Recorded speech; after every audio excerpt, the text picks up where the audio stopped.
خواتین و حضرات، اب سوالات کا سلسلہ شروع ہو رہا ہے۔ سوالات اسٹیج پر پہنچ چکے ہیں۔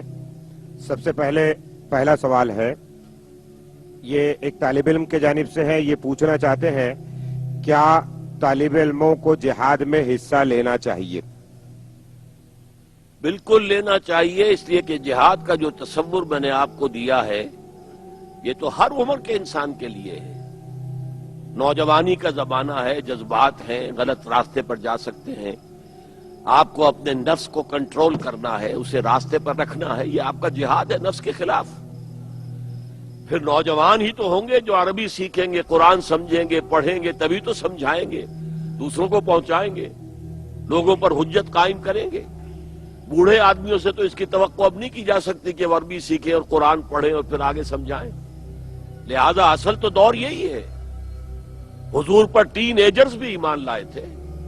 حضرت علی کی کیا عمر تھی، موسیٰ بن عمیر کی کیا عمر تھی، سعد ابن ابی وقاص کی کیا عمر تھی، معاذ اور معوذ جو جنگ بدر میں گئے ان کی کیا عمریں تھیں۔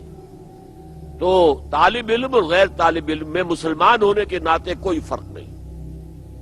ہر ایک مسلمان پر نماز فرض ہے تو طالب علم پر بھی فرض ہے۔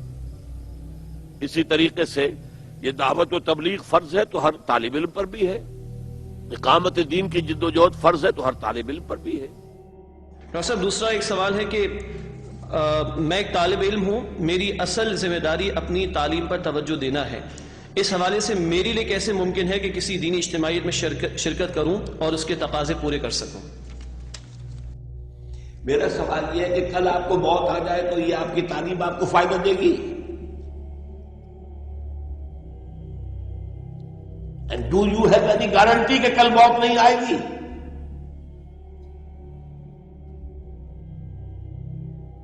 ہمیں سوچنا چاہیے ایک مسلمان کی حیثیت سے ہمارے فرائض کیا ہے۔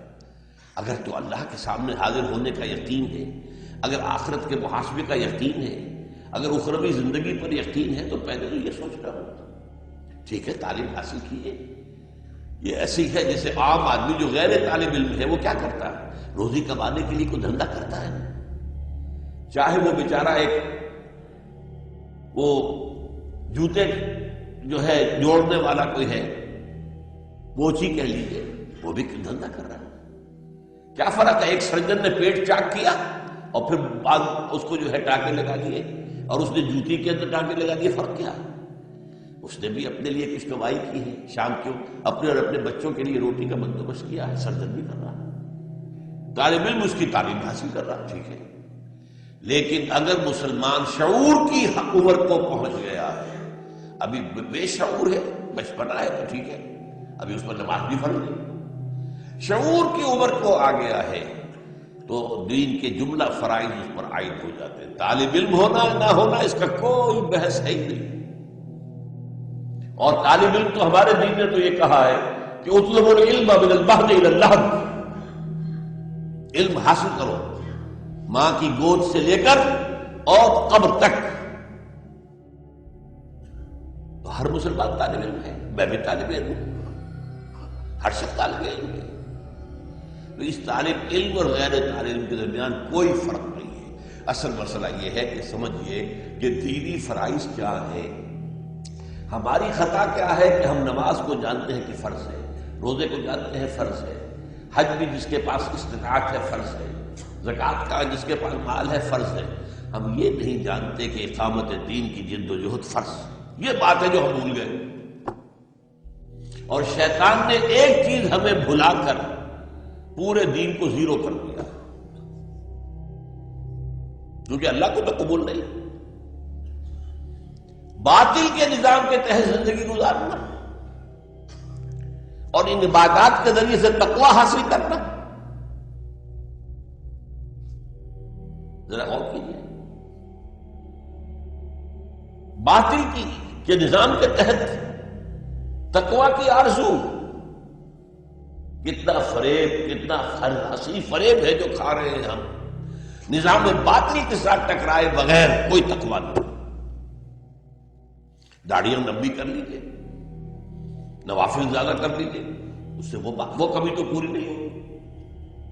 آپ کو معلوم ہے نماز ایک شخص پڑھتا خوب پڑھتا خوب پڑھتا خوب پڑھتا 8 پڑھتا ہے، تہجد روزہ بھی رکھتا، تو اس کی نماز قبول ہوگی؟ بتائیے.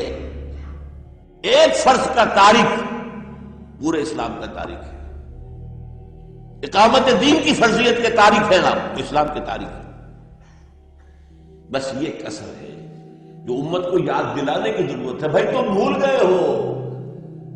باطل نظام کے خلاف جد و جہد جماعتی شکل میں ڈسپلن کے ساتھ حضور کے طریقے پر جیسے کہ ابھی بتایا گیا، یہ فرض ہے بھائی، فرض ہے، فرض ہے.